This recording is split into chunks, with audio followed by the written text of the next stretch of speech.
Generally speaking, I'm not the kind of person that you can get, like you can target and get.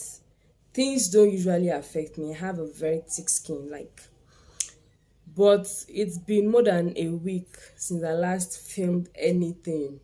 And that's because I'm starting to allow these small, small things have effect on me, and it's really, really dealing with me. I'm strong, I know. And it's not like I just became strong. I put myself into so many things to get strong. I've read so many things to improve my self confidence. That's why I come here every day saying, it's your beautiful. I know I am beautiful, like no cap. That's why it's not even part of the discussion. I know I am humble. I know I am proud of myself. If you call that pride, that's your business. But recently, I've just allowed those things, those small, small comments of people, have a lot of impact in my life. And I'm not going to go into what those people said, but it's not even those people, just like two people. And I forgot the fact that I have so many of my friends pushing me, telling me it's nice, telling me my videos are so nice. What about those people telling me to keep going? I just allowed those two comments affect me, and I just told myself, who are you? Like, I'm not that type of person that your comments can affect. But it's just to prove that I'm only but human. Those things keep me awake at night. I've not been sleeping really well at night these days. And I keep telling myself, no, it's because I'm working. It's because I'm working, but it's not the work that's keeping me awake. Even at the period of time where I'm working, I still spend a lot of the portion thinking of how these things that these people said is affecting. See, that's why I brought this topic today, because I just wanted to reevaluate myself. I wanted to see how these people have been able to penetrate. And maybe it's because I've not been doing a lot of self assessments like I used to before. So that's why I'm bringing this topic today. This topic today is self assessment, self awareness, and possibly self improvement.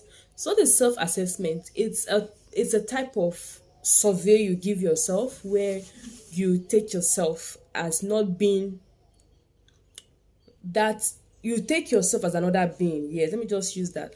You take yourself as a third party, you see yourself as an outsider, and then you yourself access that person, that same you that you're not more seeing as you, but as a plain ground that you just want to use to assess the person. So, what do? You ask yourself questions. If I was friend with this person, what do I think about this person? If you're a boss, what do my staff think about me? If you're a staff for somebody, what do my boss think about me? Or how do my friends relate with me? You answer these questions. How do you relate with? See, it's not every time that what people see about you is just like, I don't care attitude. It is what it is. I do what I want to do. No, it's not every time. Sometimes you just have to sit down and assess these things, especially when 10, 15 people are saying the same thing about you. You just have to sit down and assess yourself. You have to sit down and critically critique yourself. You just have to sometimes, not every time, but sometimes. At least I do this 4 times in a year. That's three months. I do it quarterly. Sometimes I do it more than that, but like I have to assess myself 4 times in a year. But then I can do it up to 10 times. That's just like small small survey. But 4 times in a year, I critically assess myself. I check how I relate with people. If I now tell myself this is that I do to people, if they should do it to me, how will I accept it? How will I take it? Will I manage it? Will I take it genuinely? Will I just accept because I don't have a choice? I want to see how harsh I behave with people. I want to see how mild I relate with people. So many things I put into consideration. I believe that I hold friendship with high esteem, and it's not just because I just want to do it. No, I've accessed myself. I'm the kind of person that doesn't call, and those things affect relationships. I don't text, and that doesn't mean that I don't care. No, but how else have I been able to show my friends, my loved ones, that I'm available for you? These are the things that I've been able to answer with long span of accessing myself and knowing who I am, accepting who I am, changing where things that I can change. And this aspect of calling somebody and not texting somebody, how have I been able to overcome that? When I am available in your life, you know I am available in your life, even though I don't call or text. You genuinely know inside of you that I love you. I show you that much. I just have a problem with calling and texting. What did I do? I started setting schedules of people I'm going to call at a particular time. My grandma, I set alarm of when I want to call her, and I make sure that when that alarm ticks, I call. I'm always with my phone. I press my phone every time, but I just don't have that urge. When I'm with my phone, all I do is YouTube, watch YouTube, how I can improve my content, but just that I want a bright future. I want that future, and I see YouTube as one of my future. So that's the reason, and I have been able to control that. Not calling, not texting, but I'm available. And again, I started to set alarms. I'm started to set reminders to remind me to call certain people that mean a lot to me, and I've been able to overcome that. So, in a way, I've talked about self assessment and self awareness.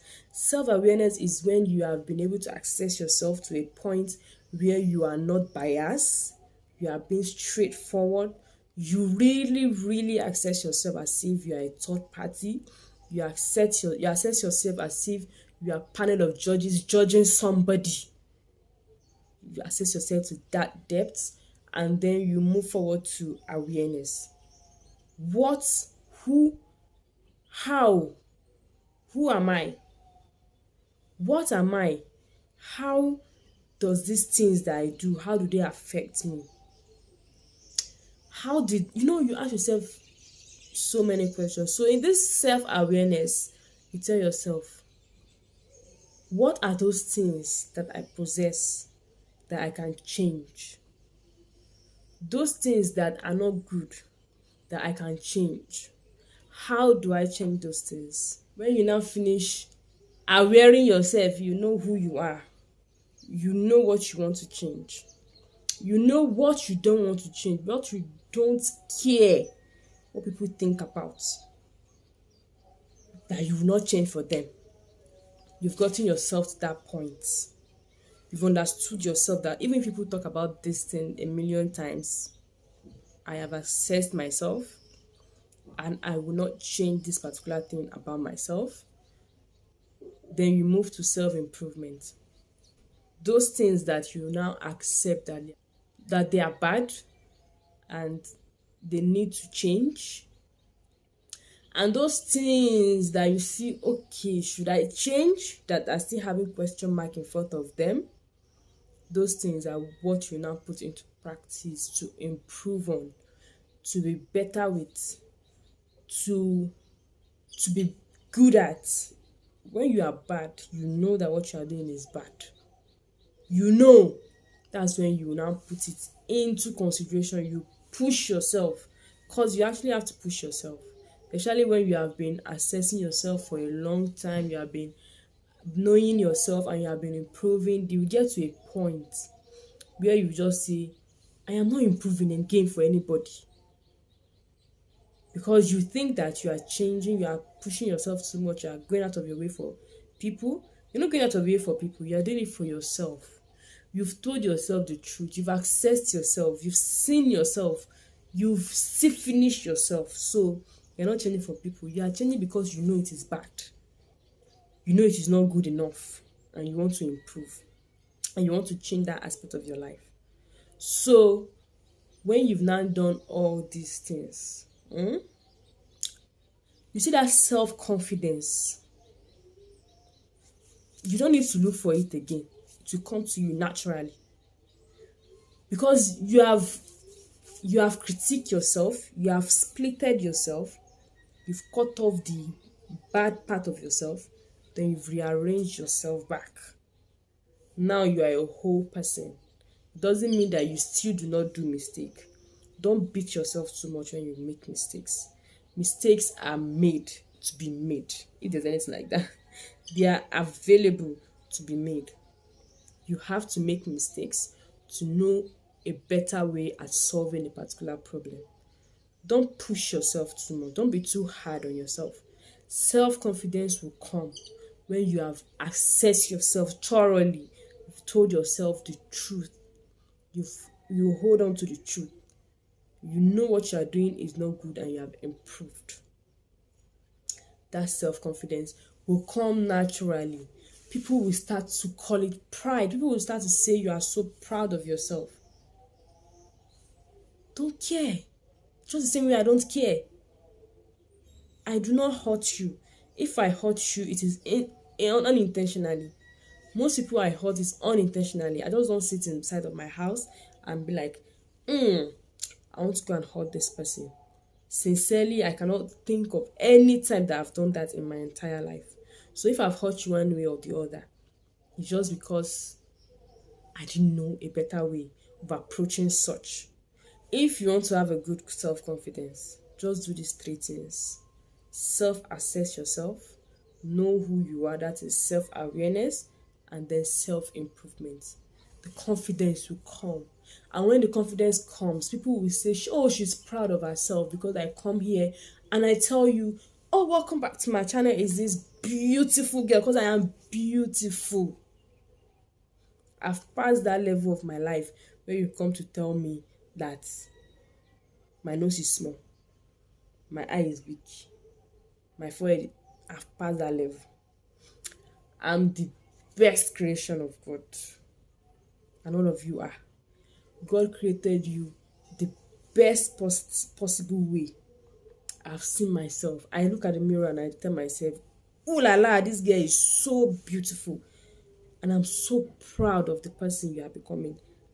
I have passed that level where small talks are going to affect me. But I'm making this video because those small talks still had their way. They still had their way into me. Just two people. And I have friends that, oh my God, I have the best friends in the world. They care so much about me. They are there for me. They talk positively to me, for me. They look for jobs when I am not there, for me. They say so many good reviews about me when I am not there. So what else do I want? They come on my YouTube channel, they watch my video. Even when they've watched it before, they still play it just for you to play, so that I'm going to have much more watch hours. They come on my, if I share, I'm going to share some of these audios with you guys someday of how my friends come to my WhatsApp and they praise the hell out of me. And sometimes I be like, am I that good? So I don't want to go into any personal thing. Just want you guys, I'll keep saying this: self-assessment, self-awareness, and self-improvement. I hope this is my small TED talk for today. I've never been this serious doing a video, but I hope this my small TED talk will meet one person at least that needs this message. Just one. When they say meets one person and the person feels it in their heart and the person does this thing that I just said now, I'll be so fulfilled. I'll be so happy. I'll feel like I have done a lot. So don't allow people's small talks affect your whole life. Don't allow it. What if I've started making money on YouTube? That's how these two people's comments will not allow me come on YouTube and do video and get some coin. And people will not even see the comment because I've already blocked the comments. I've already blocked the two comments. And it's so funny that I'm just a small YouTuber. And I don't have to even have comments on my YouTube videos most times. But you just watch a video, there was no comments, and you could not even be the first one to even leave a good comment. You judge me based on one video. But anyways, yeah, it will make me stop. I even thought about stopping the niche I was on, because so total relationship topics that made people started those two people to bash me. So I don't care. I'll still do my relationship talk. I'm not talking about marriage. I'm not married, so I don't even know what is in marriage. I'm talking about relationship generally. And I don't even come here to even tell you, oh, my relationship is sweet, it's perfect. I've never done that before. So, anyways, the people were more concerned about the fact that I said that you should not allow anybody to beat you. I am still saying it. Don't allow anybody hit your pretty face. You are the most beautiful person on the surface of earth. Don't allow anybody touch your body, hit you, maltreat you emotionally or physically, blackmail you. See, don't allow it. To you too, two of you, I'm just saying it. If you endure beating your relationship, that's your own cup of tea. Anything you endure, that's your own cup of tea. But my beautiful people that don't want to be maltreated, that want to be treated like queens, like kings, please don't endure what you cannot say publicly to people. Don't endure it in your relationship. And I'll make another video on third party relationships and those things. So I hope you guys enjoyed this video. This is one of the most candid videos I've ever shot in my entire life. I'll see you guys in my next one. Oh, my name is Afolabi Ariola. I almost forgot that. The most beautiful girl on the surface of earth. See you guys in my next one. Bye.